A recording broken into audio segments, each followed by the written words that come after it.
Hello అండి. Welcome to our channel. నేను మిసిరి.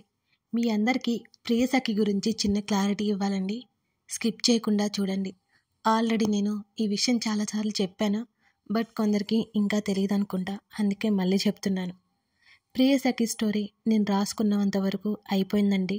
ఇంకా స్టోరీ రాయాల్సి ఉంది. నేను ఈ స్టోరీ ఇక్కడ స్టార్ట్ చేసినప్పుడు రాద్దామని అనుకున్నాను. మధ్యలో నేను 2 months హెల్త్ బాగాలేక స్టోరీ రాయలేకపోయాను. హెల్త్ సెట్ చేసుకుంటూ వస్తున్నాను. ఎన్ని రోజులు గ్యాప్ ఇచ్చిన తర్వాత ఒక స్టోరీ రాయడం అంటే చాలా కష్టంగా ఉంటుంది. అలాగే మొన్న ఒక రోజంతా రాయడానికి ట్రై చేశాను. మళ్ళీ హెల్త్ కాస్త డిస్టర్బ్ అయింది. అందుకే రాసిన రోజు అప్డేట్ చేస్తాను, రాసిన రోజు ఇస్తుంటాను. మ్యాక్సిమం వీక్లీ 3 or 2 times అలా వస్తుందండి. నాకు కొంచెం ఇబ్బందిగా ఉంది, అందుకే ఇవ్వలేకపోతున్నాను. లేకపోతే మీరు ఇంత ఇష్టంగా ఎదురు చూస్తున్న సిరీస్ని నేను ఎందుకు ఆపుతానండి? Try to understanding please. నేను ఎపిసోడ్ అయితే ఇచ్చేస్తానండి, స్టోరీ అయితే ఆపనండి. కానీ నేను రాసుకోవాలి కదా, కాస్త ఆలస్యం అవుతుంది అంతే. ఆలోపు ఊరికే ఉండడం ఎందుకని ఈ సిరీస్లో ఎడిటింగ్ చేసుకున్న ఉంటే రికార్డ్ చేసి పెడుతున్నాను అంతే అండి. మీకు అర్థమైందని అనుకుంటున్నాను. ప్రియసఖి మీకంటే ఎక్కువ నాకే ఇవ్వాలని ఉందండి. చేసిన వెంటనే ఇచ్చేస్తాను, సరేనా? ఇక కథలోకి వెళ్ళిపోదాం. ధరణి కళ్యాణం పార్ట్ 9. చాలా కోపం వచ్చేసింది ధరణికి. ఇన్ని చెబుతున్నా వినిపించుకొని సూర్యని చూస్తుంటే పట్టరాని కోపం వస్తుంది. పెళ్ళైన తనని ఇలా ఇబ్బంది పెట్టడం అసలు నచ్చలేదు. ప్రేమ ఇలా ఉంటుందా అనిపించింది. నీకేం కావాలి సూర్య? నా శరీరమే కదా అంది అతన్నే చూస్తూ. ధరు అన్నాడు బాధగా. మరి నువ్వు నా జీవితంలోకి వచ్చింది ఎందుకు? పెళ్ళి కాని అమ్మాయిని అయితే ప్రేమ అంటే నమ్మేసేదాన్నేమో, కానీ పెళ్ళైన అమ్మాయితో ప్రేమ దోమ అనుకుంటూ నువ్వే కావాలి అని వెంటపడుతూ ఉంటే ఏమీ అనుకోవాలి? లోపల బాధను అణుచుకుని గట్టిగా అడిగేసింది ధరణి. ధరు, నా గురించి నీకు తెలీదా? నేను అలాంటివాన్నా అని బాధగా అడిగాడు సూర్య. చూస్తుంటే అలాగే అనిపిస్తోంది సూర్య అని ముఖం తిప్పుకుంది ధరణి. స్తబ్దుగా అయిపోయాడు సూర్య ఆమె మాటలకి. 10 నిమిషాలు మౌనంగా ఉండిపోయాడు అతను అలాగే. సూర్య మౌనాన్ని చూస్తుంటే లోపల భయమేస్తోంది ధరణికి. అతను ఎలా రియాక్ట్ అవుతాడో అని. అతని కోపం తలుచుకుంటేనే వణుకు పుడుతోంది. సరే, ఇది చెప్పు. ఇంకేమిటి? నువ్వు నీ భర్తతో సంతోషంగా ఉన్నావా అని అడిగాడు సూర్య.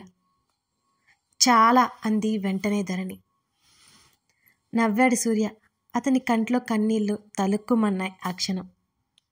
దూరం నుండి చూసుకుని బ్రతికేస్తాను నిన్ను, కానీ నువ్వు ఏ రోజైతే బాధపడతావో ఆ రోజు వద్దన్న నేను నాతో పాటు తీసుకుని వెళ్ళిపోతాను. నీకు కష్టం వచ్చినప్పుడు చెప్పుకోవడానికి నేనున్నాను అని మర్చిపోకు. నీకు కష్టం రాకూడదనే కోరుకుంటున్నా. వెళ్తాను ధరణి. ముందుకి అడుగులు వేశాడు 4. వెళ్తున్న సూర్యనే బాధగా చూసింది ధరణి. అతను ఎలాంటివాడో ఆమెకి బాగా తెలుసు. కానీ అతని మనసు విరిచేయక తప్పట్లేదు. లేకపోతే తననే తలుచుకుని అతను తన జీవితాన్ని పాడు చేసుకుంటాడని ఆమెకి తెలుసు. సూర్య ఆగిపోయాడు. కంగారుగా చూసింది. హఠాత్తుగా వెనక్కి వచ్చి ధరణిని హత్తుకున్నాడు. I love you and I miss you Dharani అంటూ ఆమె నుదుటి మీద ముద్దు పెట్టుకుని వెళ్ళిపోయాడు సూర్య. సూర్య ఇప్పుడు బాధపడినా అర్థం చేసుకుంటాడని అనుకుని సోఫాలో కూలపడింది ధరణి. మళ్ళీ ల్యాండ్ లైన్ మోగింది. సూర్య ఏమోనని కంగారు పడింది. సోఫాలో కూర్చుని ఫోన్ ఎత్తి చెవి దగ్గర పెట్టుకుంది ధరణి. ధరణి అటువైపు నుండి గగన్ తల్లి మాల్విక గొంతు. అత్తయ్య ఎలా ఉన్నారు అన్నది ఊపిరి పీల్చుకుని. మేం బాగున్నాం. టిఫిన్ చేశారా అని అడిగింది ధరణి. చేశామత్తయ్య. కన్నా ఫోన్ లిఫ్ట్ చేయట్లేదు, ఒకసారి ఫోన్ ఇవ్వు అని ఆవిడ అనగానే ఏం చెప్పాలో అర్థం కాలేదు ధరణికి. ధరణి, వినపడుతోందా? కన్నాని పిలువు అని ఫోన్లోనే పురమాయించింది మాలవిక. అది ఆయన బయటికి వెళ్ళారు అత్తయ్య అంది చిన్నగా. ఎక్కడికి? గంభీరంగా ఉంది ఆవిడ గొంతు. తెలీదు అత్తయ్య అంది భయపడుతూనే. వాట్ ధరణి? గగన్ నీ హస్బెండ్ ఎక్కడికి వెళ్ళాడో తెలుసుకోకుండా ఏం చేస్తున్నావు? చాలా సీరియస్గా అడిగింది ఆవిడ. వెళ్ళేటప్పుడు తీరా వెళ్తుంది. ఎక్కడికని అడగకూడదని అడగలేదు అత్తయ్య. అడగకపోయినా గగన్ నీకు చెప్పాలి. అలా నువ్వు నడుచుకోవాలి. మీ మధ్య అంతా సవ్యంగానే ఉంది కదా? ఆవిడ అనుమానంగా అడిగింది. హా అత్తయ్య, సడన్గా ఫోను వస్తే వెళ్ళారు. ఎక్కడికైనా చెప్పే వెళ్తారు. మర్చిపోయారనుకుంటా అంది ధరణి. భర్తని వెనకేసుకురాకు. కన్నా వచ్చిన తర్వాత నాకు కాల్ చేయమని చెప్పు అంది మాలవిక. అలాగే అత్తయ్య అంది ధరణి. ఆరోగ్యం జాగ్రత్త ధరణి, నీ గురించి కూడా నువ్వు పట్టించుకో అంది మాలవిక. అలాగే అత్తయ్య. ఒక్క మాట ధరణి అని ఆవిడ చెప్పడంతో ఏంటత్తయ్య అది? ఆమె ఏం చెబుతుందో ఏం అడుగుతుందో అని భయపడింది ధరణి. కన్నా చిన్నప్పటి నుంచి ఫారెన్లోనే పెరిగాడు. ఇక్కడ పద్ధతులు అవేమీ తెలియవు. ఫ్రెండ్స్ పార్టీ అంటూ వెళ్తుంటాడు. నువ్వే కొంచెం సర్ది చెప్తూ ఉండాలి. కన్నా హర్ట్ అవ్వకుండా నీతోనే టైం స్పెండ్ చేసేలా చూసుకో మృదువుగా చెప్పింది మాలవిక. అలాగే అత్తయ్య అంది ధరణి. కన్నా జాగ్రత్త ధరణి అని కాల్ కట్ చేసింది మాలవిక. గంభీరంగా ఉంటారు. ఎంత మంచి మనసు, తన మీద ఎంత అభిమానం చూపుతారు అని మాలవిక గురించి అడుగుంది ధరణి. ఎలాగైనా గగన్ని మార్చుకోవాలి. ముందు ఆ చెడు సహవాసాల నుంచి బయటపడేయాలి అనుకుంది ధరణి. ఆప్యాయంగా పలకరించే మాట, ప్రేమగా తాకే ఓ స్పర్శ ఎలా ఉంటుందో తెలియజేయాలి. కానీ ఎలా? తనను చూస్తేనే మండిపడుతున్నాడు. ఒక్క మాట కోసం అలాగే దూరంగా ఉండి ముట్టుకొని కూడా ముట్టుకోలేదు. అనవసరంగా అతన్ని బాధ పెట్టానేమో అనుకుంది ధరణి. మధ్యాహ్నం లంచ్ టైంకి వచ్చేశాడు గగన్. ఫ్రెష్ అయి వచ్చి డైనింగ్ టేబుల్ ముందు కూర్చుని ఉన్నాడు. భోజనం వడ్డించింది ధరణి. గగన్ ఇష్టంగా తినడం ఆమె గమనించింది. అతనికి ఎలాంటి వంటకాలు నచ్చుతాయో అంచనా వేయించడం మొదలుపెట్టింది.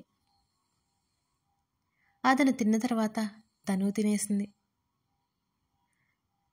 గగన్ టీవీ ముందు కూర్చుని ఏవో ఇంగ్లీష్ మూవీస్ చూస్తున్నాడు. కాదు సెకండ్ కూడా ఒక ఛానల్ మారుస్తున్నాడు. ఏవండి, మిమ్మల్ని ఒకటి అడగొచ్చా అంది గగన్కి కొంచెం దూరంలో కూర్చుని ధరణి. అన్నాడు ఆమె వైపు చూడకుండానే. మీరు ఇక్కడ ఫ్రెండ్స్ ఎలా తెలుసు మీకు? అంటే మీరు యూఎస్లో ఉన్నారు కదా చిన్నప్పటి నుంచి అంది ధరణి. ఒకసారి ధరణిని చూసి టీవీ వైపు తల తిప్పి, వీళ్ళు నా చిన్నప్పటి నుంచి ఫ్రెండ్స్. ఇండియా వచ్చినప్పుడు వీళ్ళతోనే తిరిగేవాడిని. వాళ్ళు అనుకోకుండా వెకేషన్ కోసం బెంగళూరు వచ్చారు. నేను వచ్చాను. ఇక్కడ కలిసాం. మన హౌస్కి 1/2 అవర్ ఉంటుంది. నా ఫ్రెండ్స్ హౌసెస్ అని చెప్పడం ముగించాడు. గగన్తో మాట్లాడాలి కానీ ఏమి మాట్లాడాలో తెలియట్లేదు ధరణికి. అతనేమో ఏమీ మాట్లాడడం లేదు. అతనికి తన మీద ఇంకా కోపం పోలేదు అని లోపలే బాధపడసాగింది. ఏవండి, అత్తయ్య గారు ఫోన్ చేశారు అంది ఆ విషయం గుర్తొచ్చి. మాట్లాడాను. కంప్లైంట్ ఇస్తున్నావా నా మీద అన్నాడు తల తిప్పి ధరణిని చూస్తూ. నేనేం చేశాను అని అడిగింది భయంగా. బయటికి వెళ్తాను అని చెప్పావు కదా, నిన్ను కూడా తీసుకువెళ్ళలేదని మమ్మీ క్లాస్. అలా ఎవరైనా చెప్తారా అన్నాడు అతను. మరి ఏం చెప్పాలండి, అత్తయ్య మీకు ఫోన్ ఇవ్వమన్నారు అని అడిగింది ధరణి పిక్కమొహం వేసి. ఏదో ఒకటి చెప్పి మేనేజ్ చేయాలి. బాత్రూంలో ఉన్నాడనో నిద్రపోతున్నాడనో ఏదో ఒకటి చెప్పలేవా అని అడిగాడు సీరియస్గా చూస్తూ. అబద్ధం ఎలా చెప్పమంటారు అంది అమాయకంగా. నా దగ్గర చెప్తావే, అమ్మతో ఆ మాత్రం చెప్పలేవా? ముఖం చిట్లించాడు అతను. మీ దగ్గర ఏం అబద్ధం చెప్పాను అని అడిగింది. ఒక చూపు చూశాడు ధరణిని. వెంటనే విషయం ఏంటో అర్థమై ఆమె తలదించుకుంది. నా దగ్గర నీ ప్రవర్తన అంతా అబద్ధమేగా చెప్పేసి మెట్లెక్కి వెళ్ళిపోయాడు. బాధగా కన్నీళ్లు పెట్టుకుంది ధరణి. అతను ఉంటున్న ఇంటికి వెళ్ళి పోయాడు సూర్య. కోపంతో ఫ్లవర్ వాజ్ తీసుకుని డ్రెస్సింగ్ టేబుల్ అద్దం పగలగొట్టేశాడు. సూర్య ఫ్రెండ్ కంగారుగా లోపలికొచ్చాడు. సూర్య చేతి నిండా రక్తం. సూర్య, ఏమైందిరా? కంగారుగా సూర్య దగ్గరికి వెళ్ళాడు అతని ఫ్రెండ్. మౌనంగా ఉన్నాడు సూర్య. అతని కళ్ళు నిప్పు కనికల్లా ఎర్రగా ఉన్నాయి. తెల్లటి అతని ముఖం మేనిఛాయ ఎర్రగా కందిపోయింది. ఎగిసిపడే అతని శ్వాస అతను ఆవేశంలో ఉన్నాడు అని చెబుతోంది. ఇలారా. సూర్యని తీసుకుని వెళ్ళి బెడ్ మీద కూర్చోబెట్టి ఫస్ట్ ఎయిడ్ బాక్స్ తీసుకుని సూర్య చేతికి ఉన్న బ్లడ్ అంతా తుడిచి బ్యాండెడ్ వేశాడు. ఇంత కోపం ఎందుకురా నీకు అని అడిగాడు సూర్యని. ఏమీ మాట్లాడలేదు సూర్య. ఎంత కోపం వస్తే ఏం, నిన్ను నువ్వు బాధించుకుంటావా అని అడిగాడు అతను. ఏం చేయను దేవ్, నా ధరణి ఇక ఎప్పటికీ నాది కాదు అన్నాడు సోఫాలో వెనక్కి వాలి కళ్ళు మూసుకుని. సూర్యని చూసి చిన్నగా నవ్వుకున్నాడు దేవ్. ఎందుకు దేవ్ నవ్వుతున్నావు? కళ్ళు మూసుకొని అడిగాడు సూర్య. ఫేట్ని మనం మార్చలేం సూర్య, ఏది ఎవరికి దక్కాలో అది వారికే దక్కుతుంది అన్నాడు దేవ్. నా ప్రేమ మీద నాకు నమ్మకం ఉంది దేవ్ అన్నాడు సూర్య. ధరణి ఇంకా నీకు దక్కుతుందని ఆశపడుతున్నావా అని అడిగాడు దేవ్. ధరణి హస్బెండ్ నాకు నచ్చలేదు దేవ్, అతని ప్రవర్తన నాకు అర్థం కాలేదు. అతను సరిగ్గా లేడు, ధరణిని సరిగ్గా చూసుకోవడం లేదు. పిచ్చిది, తాళి కట్టాడు కదా, తనే భర్తే తన సర్వస్వం అని బ్రతుకుతుంది. ధరణి ఏ రోజైతే బయటపడుతుందో ఆ రోజే ఆ నరకం నుండి తీసుకొచ్చేస్తాను అని కళ్ళు తెరిచి ముందుకు కూర్చున్నాడు సూర్య. ఓకే ఓకే సూర్య, ఆవేశపడకు. ఆవేశంలో నిన్ను నువ్వు గాయపరుచుకోకు, టేక్ రెస్ట్ అని అక్కడి నుంచి వెళ్ళిపోయాడు దేవ్. మళ్ళీ సోఫాలో వెనక్కి వాలి కూర్చొని ధరణిని తలుచుకుంటూ కళ్ళు మూసుకున్నాడు సూర్య. తన గదిలోకి వెళ్ళి డోర్స్ లాక్ చేసుకున్నాడు దేవ్. తన గదిలో ఉన్న మరో సీక్రెట్ రూమ్ లాక్ ఓపెన్ చేసి లోపలికెళ్ళాడు. ఆ గదిలో 4 గోడల నిండా ధరణి ఫోటోలే. అంతంగా నవ్వుతూ ఉంది ఒక ఫోటోలో. ఆ ఫోటోని ప్రేమగా తడిమాడు దేవ్. మరో ఫోటో దగ్గరికి వెళ్ళాడు. ఒక కన్ను మూసి మరో కన్ను తెరిచి నాలుక బయటపెట్టింది. ఆ ఫోటో చూడగానే దేవ్ ముఖం మీద నవ్వు వచ్చేరింది. అలా కొన్ని 100 ఫోటోలు ఉన్నాయి ధరణివి. నేల మీద పడుకుని ఫోటోలో ఉన్న ధరణిని చూస్తూ ఉండిపోయాడు దేవ్. ఎంతసేపటి వరకు అతను అక్కడ ఉన్నాడో మనకే తెలియదు. తెరిచి ఉన్న అతని కంటి కొనల నుంచి కన్నీరు జారిపోతోంది. వాడినలా స్వేచ్ఛగా వదిలేశాడు దేవ్. మరోవైపు గగన్ దగ్గరికి వెళ్ళాలి అని ఉన్నా కూడా సాయంత్రం వరకు హాల్లోనే ఉండిపోయింది ధరణి. అతన్ని ఎలా ఫేస్ చేయాలో అర్థం కావడం లేదు ఆమెకి. కనీసం తనతో సరిగ్గా మాట్లాడడం లేదు. ఇంతకు ముందు కూడా మాట్లాడు, కానీ అప్పుడు ఆమె మీద ఏదొక ఇష్టాన్ని ప్రదర్శించేవాడు. అది ప్రేమైనా కాకపోయినా. కాఫీ కలుపుకుని ట్రేతో పాటు తమ రూమ్కి వెళ్ళింది ధరణి. ల్యాప్టాప్ ముందు పెట్టుకుని కీబోర్డ్ మీద టకటకా నొక్కుతున్నాడు గగన్. ఏవండి కాఫీ అంది. తల ఎత్తి చూసి ల్యాప్టాప్ షట్ డౌన్ చేసి చేతిని ముందుకు పెట్టాడు. ట్రే ఇవ్వబోయి వెనక్కి తీసుకుని కాఫీ కప్ సాసర్ ఇవ్వబోయి అది చేజారి గగన్ మీద కాఫీ ఒలిగింది. చిన్నగా అరుస్తూ పైకి లేచాడు. అతని ఛాతీ మీద కాఫీ గుర్తులున్నాయి. కంగారుగా ట్రేని పక్కన పెట్టేసి గగన్ దగ్గరికి వెళ్ళి కంగారు పడిపోయింది. అతని షర్ట్ మీద నుంచి ఊదింది. చేత్తో తుడవపోయింది. మంటకి చిన్నగా అరిచాడతను. గగన్ చేతిని పట్టుకుని బాత్రూంలోకి తీసుకెళ్ళింది. టాప్ ఆన్ చేసి షర్ట్ మీద నుంచే కడిగింది. మంటకి అప్పుడప్పుడు చిన్నగా అరిచాడతను. అప్పటికే ఏడుస్తూ కంగారు పడిపోయింది ధరణి. గగన్ షర్టు తీసేసింది. గగన్ ఛాతీ మీద ఎర్రగా కందిపోయింది. ధరణి కంగారుగా ఉంటూ అవేమీ పట్టించుకోకుండా గగన్ ఉన్నాడు. ధరణి అంత దగ్గరగా ఉంటే కష్టంగా ఉంది అతనికి. ఎర్రగా కందిన చోట షర్టు తడిపి మెల్లిగా అద్దింది. నోటితో మెల్లిగా గాలి ఊదసాగింది. గగన్కి హాయిగా ఉంది. అతని మనసు వశం తప్పుతోంది. తల ఎత్తి చూసిన ధరణికి తనని కళ్ళార్పకుండా చూస్తున్నట్టు గగన్ కనిపించాడు. మంటగా ఉందా అండి? బాధగా అడిగింది. నిలువుగా తలూపాడు. గగన్కి ఒక విషయం గుర్తొచ్చింది.